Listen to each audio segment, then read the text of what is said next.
Episode of the Everblack Podcast is brought to you by Deathwish, Hotrods and Kustoms.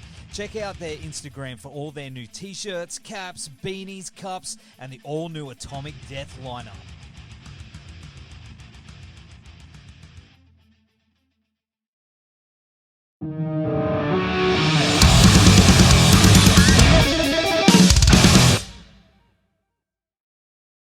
Hey, Brola, how are you? Hey. I'm fine. Busy so much. We just finishing yesterday with another music video. Sick. And then gonna do another tomorrow. So, yep, things are happening. Yeah, pumping it. Looks like you're, is that all merch in the background?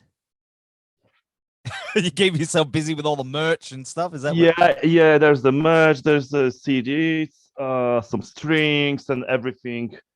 Like some production stuff in here, like everything that you can imagine to make everything possible, like with the album, with the new album, with the rehearsal, with the videos. This band is like everything, like making music, making shows, making merchandise, and like that's like my office, dude. It's all like it's all band stuff, and you know. Yeah. Well, I have an amplifier here. You cannot see that because it's on this other side. There's amps. It's a mini studio here. It's the guitars in here, everything. So hey, that's the way we do it.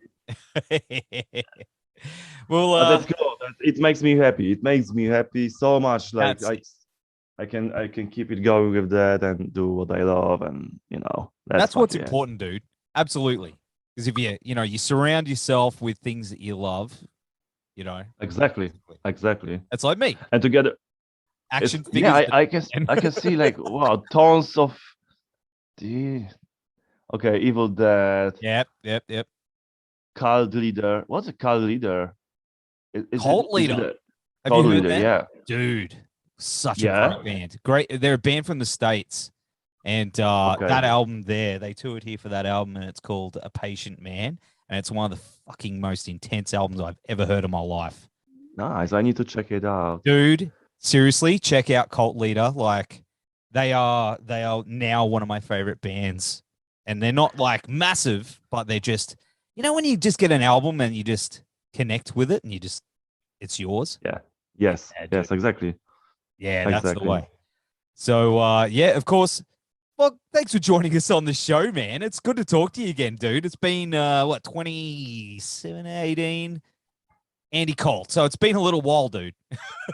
from the last record, it's going to be almost like 5 years now. And I mean, especially talking about our new album release, it's going to be 27th of May. So really soon.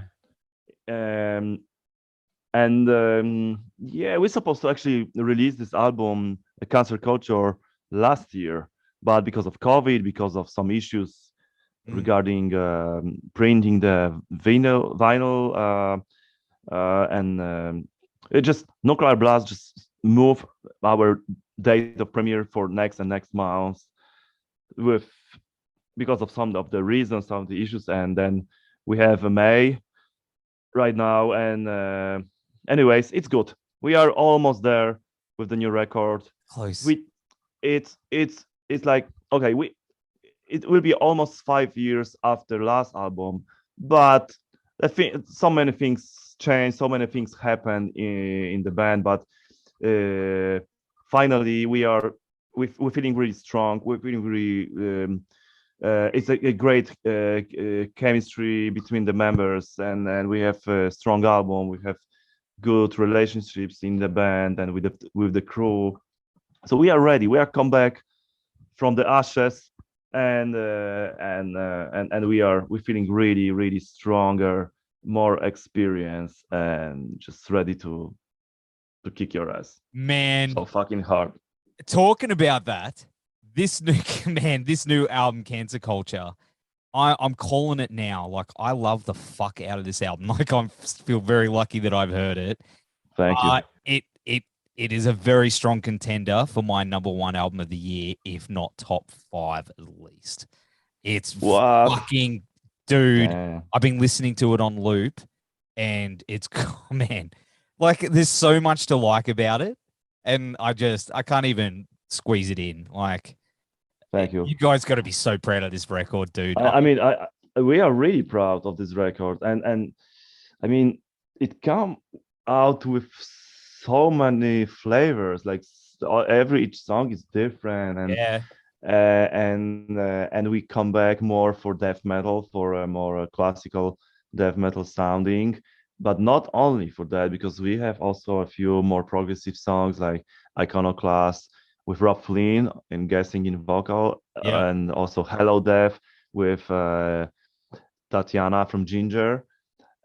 that that's also something fresh, something completely new that we never did before, to have the guest vocals, that they are singing clean vocals, basically, like in Decapitated. That wasn't we never did something like that before, so that's another challenge for us, and stepping into the new, some kind of new territories. So It it's works cool, so but good, it, dude. it what very well. Yeah. Yeah.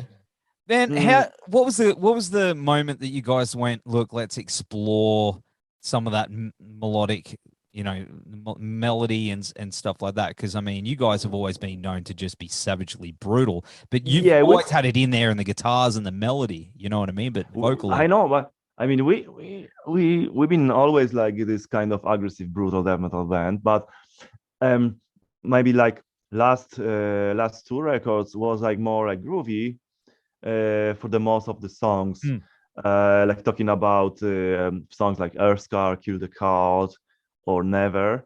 Yeah, yeah, We've been going a little bit more for slower tempos. It was still intense, but it was more like a right hand, like looking for the crunchy, catchy riffs, and don't pay attention much more for the melody, or just like a very musical aspect of the things. Just we trying to be extreme. We're trying to be just have good sounding riffs, um, instead of looking for some kind of more epic things, more melodic, more like music that you can just sit there and I mean, I don't want to say it's like, because it sounds like we start to play ballads right now, but it's still really fucking aggressive what we are doing on the last record.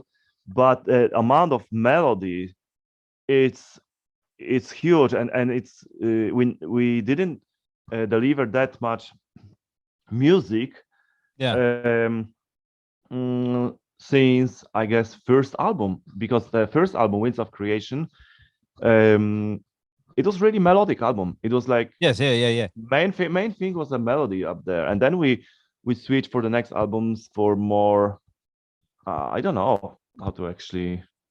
It was more maybe like still death metal, still, yeah. Every album was different, and but yeah, the Cancer Culture is for sure like the most epic, the most melodic, but still really aggressive, straight to the face album, and probably one of my favorite in Decapitated catalog, for sure.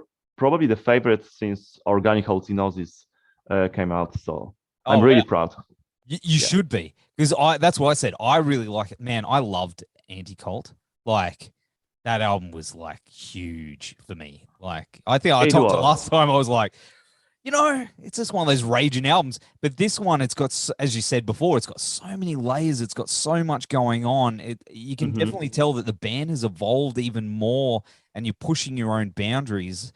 I think talking about this, how this album become a really yeah, like so much interesting, because it's so much diversity, and so many different songs, and it's 10 songs, but it's not too long. It's 37 minutes. But the reason Yeah. why is that complex, that got so many ideas, and it's such a like a surprising with the every next song you listen, is that we had so much experience. We going through lots of shit lots of depressing moments in last few years. Yeah, man. And then we trying to build this band again from the like really hard position.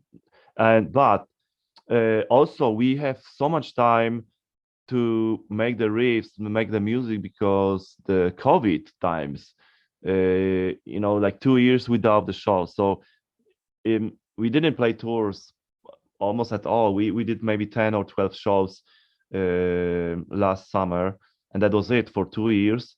So I have so much time to create the music, and that's why I could finally, after 20 years, focus on the ideas, focus on the music, and have time to listen and listen again and again and check if everything is okay. But that's why so many ideas come out, because I just have a time. I wasn't, just. I even take. I delete myself from the Facebook and from social media, so I have even more time. So nothing could mess around with, like Facebook. You go with your phone and waste so much time. So I take this out from my phone, so I could only focus for the music, right? Yeah. Just throw it, man. I tell you what, it's you can definitely tell it on the album. It's you put a lot into it. But I mean, as you mentioned before, I mean, you guys had really been through hell and back to get to this album, and your fans have backed you up 110%. I know. And I know. I'm so much thankful for the fans that they're supporting us in every moment. Even we've been, everybody know that we've been accused about the terrible things, but and our fans, and I can see all the support from the people. They knew us before, they knew that we are good guys, good people, and then they stay with us. The label Nuclear Blast Records stay with us, and they don't let they cancel us, and we survives, and probably because of like we have a lots of years of respect on the music scene, so that's why people trust us in every time, and in bad moments, in good moments, anyways. That I have a feeling that we have really huge support from our fans, and really appreciate and really thankful, and it really makes me motivated for work more, and that's amazing. And right now we are on the right level, on the ready to go. And with this album, for me personally, it's like closing some kind of how to say, it's etap in Polish, and translate to English will be some kind of time frame, like a new closing beginning, kind of, with this album for sure. Man, because you got a new lineup with new drop, man. Jaymes Stewart is one man. What a fucking drummer. Fucking Jaymes. Yeah, he's crazy. He's what a crazy guy. I mean, he's playing all the time. He plays also with different bands. He's a session player for Belfagor, Austrian death metal band. And he's such a great boy, and such a great dude. The thing is that we live in the same town right now in Krakow, so we can jam where anytime we want. We do these music videos right now. We do yesterday, we do it tomorrow. So we still with contact, and it's great cooperation, and I'm so happy to have this guy in the band right now, because he got so much skills, he got so much power. He's fast, he's technical, he's just brilliant musician, and also he's helping. He's not just a musician, he's helping with some kind of logistic things in the band. Like he's good with the setting, like in-ear systems, and like taking care about that rehearsal room is prepared for soundcheck and everything. So it's just a brilliant guy. We call him Primus. We call him like Primus, like the best dude in the school, right? He's always doing good stuff, good work for the band. And and he is also preparing a great coffee before the show. See, there you go. That's important. We have this system. Be like, we going for a little nap, like 2 hours before the show. Like we like a little bit nap, like 1 hour nap. And then we wake up, and Jaymes is making coffee. We do coffee. We go to the venue, warm up. Then we do a shot just before the intro is going, and then we go for the stage. And that's like I talk about all these crazy things around, like because everything was going on in Decapitated is just amazing. The most important thing, we have such a great time together, me, Rasta, and Jaymes, and we have a bass player, Pavel Pasek, who is back he's back in the band, and also awesome guy. Like I have really, like, right now is the like perfect Decapitated, finally perfect Decapitated lineup after years, and I wish for this lineup the best, that we can stay for a long time, for next 25 years maybe. I'm all for that, dude. But I tell you what, this album, the production on this thing is fucking amazing, incredible, dude. Like I know. I mean, turn it up. Look, like because it's not easy. It was not easy album to mix, because it's fast, lots of things are going on.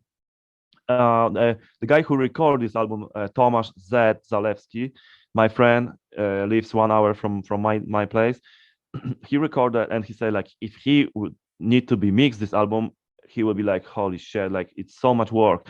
And then so we send this, so he just record the guitars and vocals and everything. And we sent this album to David Castillo, to Stockholm. Yep. And like the guy who worked with Catatonia, worked with Opeth, with Sepultura, Assassination some Street? other band. Is that it? Yeah. Yeah. I think so. Yeah, I think so. that. This one, this studio, and yeah, exactly. And so he sent the first version of the mix for the first song. I don't remember which the song was the first. Whatever. But he sent the first song, and it was already there. It was already great.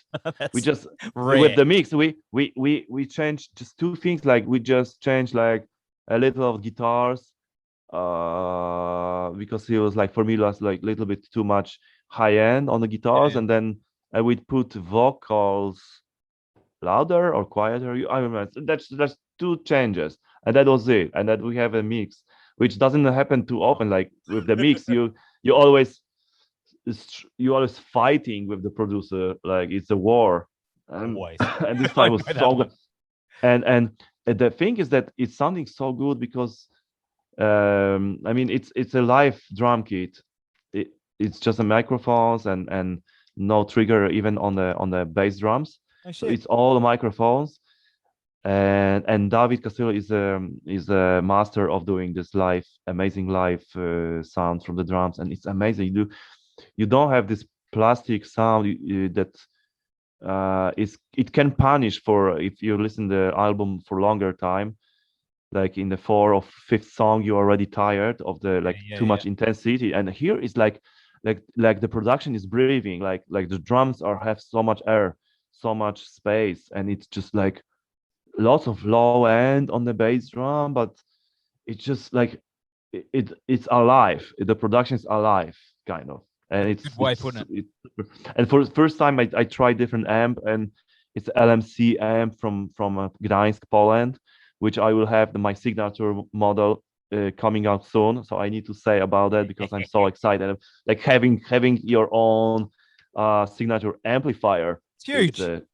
It's a huge thing. Congrats. I mean, thank you very much, and it's gonna be out soon this year. And so I record all the guitar parts on the amplifier from LMC. Actually, I connect to. I don't know if it's interesting for anybody. Like, maybe we have some guitar players here, probably, but there's always the guitar players that froth. Yeah, so they love just it. Like quick finish. I've been using this LMC amps. One was the 100 Sub-Zero 100, the classic flag model from LMC, and the second one was the Silenos from Dimmu Borgir signature, and both together sounding just incredible. And that's cool because we create something like a different sounding album, which is amazing. We together with the cover, which I will tell you about the cover because it's Fabio Timpanaro, the Italian artist who did the cover. I've been trying to sort of work it out and how that ties into the concept. The more I hear it, but what is it? How's it tie in?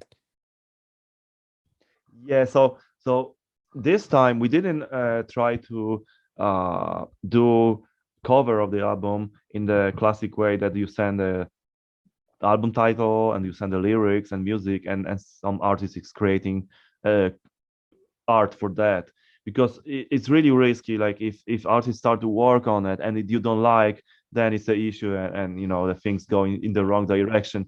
And it's really hard to find the same. I mean, this is like really hard to make it happen this way. So my wife, because she's the manager in the, for the band, and she was looking for the artist and for the cover, like some piece of art that could fit for the title, and she find it this painting from Fabio. She asked him if we can use it, and she was agreed. And this is his first cover for metal band ever.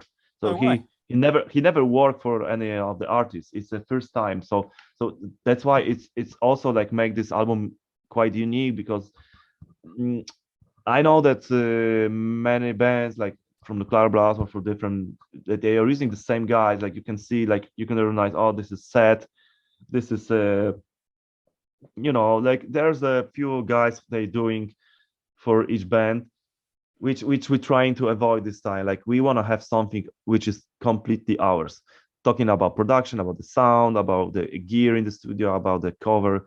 So I think that because of all those things, it makes this album kind of special too. So totally agree. And it's beautiful, and it's probably my favorite artwork for Decap ever. It's so beautiful. So it's gonna look good on them vinyls, man. I'm hanging. It is. I have already vinyls in home, so I already listen. Can you slide me one through the? Oh, it doesn't work like that. Yeah. Just so pass me one. That's another step for the humanity, for the frisbee one through the camera. Yeah. I'll just have to buy one. But man, I can't wait to actually hear it on the vinyl as well. That's going to be incredible. But also, I mean, you're a busy dude. You're also playing in Machine Head as well, which is also incredible. You got an album coming out with Machine Head too, Crown. Man, how you doing it? I know, man. Happening, dude? It's so much amazing. I mean, it is all these things that happened with Machine Head is so much amazing. I'm so excited to be part of this band, and believe me, I was a fan since I was a kid with Bare My Eyes coming out. Well, it was 1994, so I was 13, 14 these days, and I just started to listen metal, and I remember Bare My Eyes was always one of my favorite metal records, and it still is, because it's amazing record since beginning to the end. And I can't wait to tour and play Davidian. Finally, play the Davidian song or all those songs from Bare My Eyes, because I was on tour with them on a 20 years of Bare My Eyes. Or it was 20 or 25. I forget. Wherever. That was an anniversary tour of Bare My Eyes album here in Europe and in States. So I was in a different lineup for the other songs. So for Bare My Eyes, it was Logan and Chris Contos playing original line. I'm playing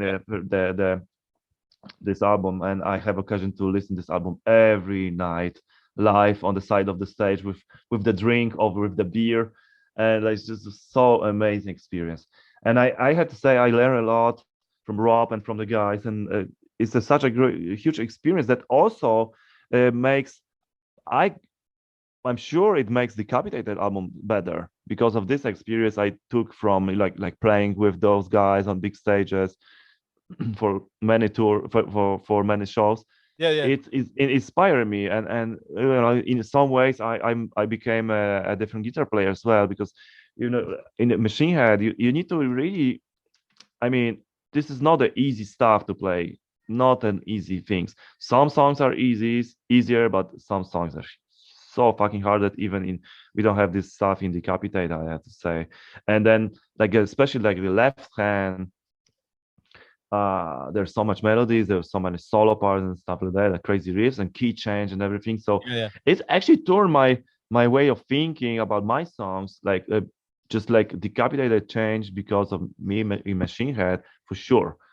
And I think I have a feeling that Robb also like having me, he maybe like change his direction for like some stronger riff that even like they release the Machine Head been releasing a few singles during the COVID years, and some of them are really strong. Like this is like a kind of new brutal Machine Head coming out, and the new album is amazing, and it got a lot of trashy parts.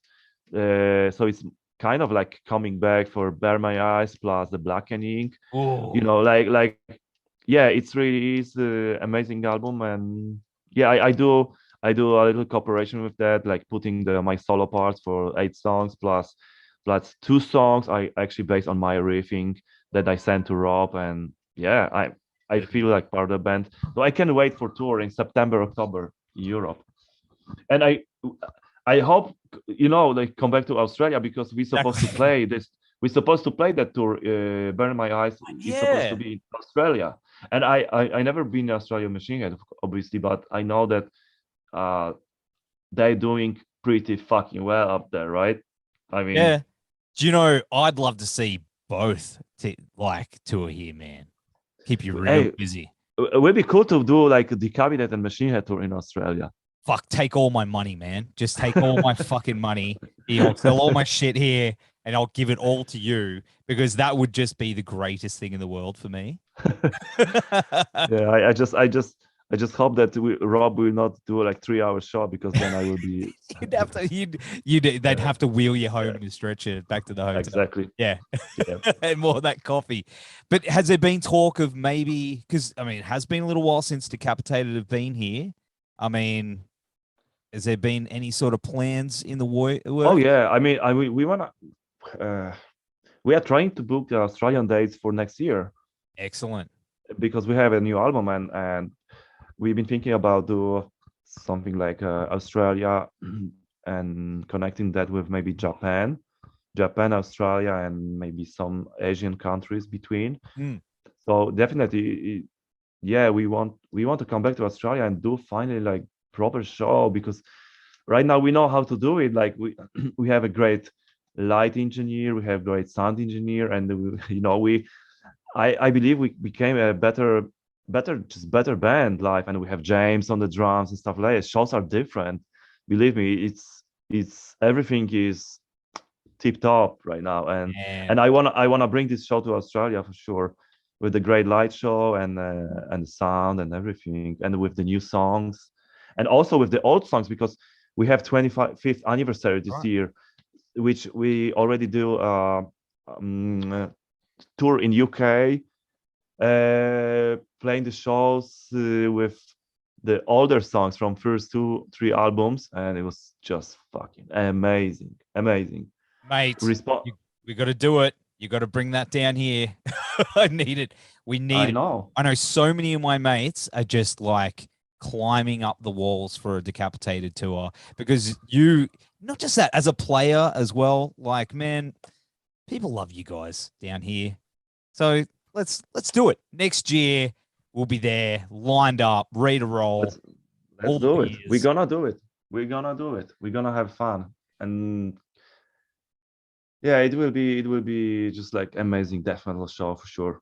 I can't wait. We just need to, or maybe we should ask some Australian bands to be part of the tour. So we will create a nice lineup, strong lineup. Diamenta, right? Diamenta, I know this guy. I touring with them long time ago. Man, best dudes. Kane, shout out to Kane, best dude. And Psychroptic, but Psychroptic is from Tasmania. Yeah, it's still the same country. They're just down the bottom.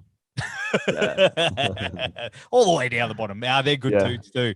But hey, Vogg, thanks for joining us on the show, man. It's been awesome hanging out with you. Of course, we'll have all the links down here to Cancer. Blah, blah, blah. Let me start that again. It's been a long day. Cancer Culture, and that's out on May 27. And mate, you take care of yourself, dude, and we'll keep the beers cold for you, my man. Thank you so much. Thanks for a great interview. Thanks for support. And I see you in Australia. Let's get some beers, bro. Take care. Take care. Bye. Yeah, man. Thanks. Bye.